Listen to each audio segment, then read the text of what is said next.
নমস্কার, জয় মাতারা, জয় গুরু বামদেব। আমি জ্যোতিষগুরু দ্রোণাচার্য। দর্শক বন্ধু, যারা রাতারাতি ভাগ্যের পরিবর্তন চাইছেন, পরিবর্তন ঘটাতে পারছেন না, রাতারাতি তো দূরের কথা, দিনের পর দিন, মাসের পর মাস কোনোভাবেই ভাগ্যের পরিবর্তন ঘটছে না, তারা কি করবেন?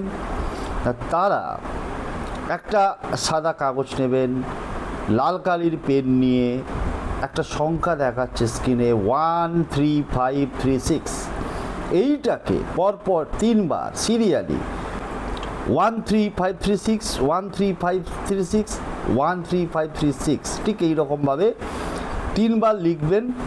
লিখে ভাঁজ করবেন। ভাঁজ করে আপনার pocket, money bag, purse, wallet, bag যে কোনো জায়গায় রেখে দিন। যে কোনো দিন, যে কোনো সময়ই এইটা শুদ্ধভাবে লিখে রেখে দেবেন। যেখানেই যাবেন সঙ্গে নিয়ে যাবেন, দেখবেন রাতারাতি আপনার ভাগ্যের পরিবর্তন অবশ্যই ঘটছে।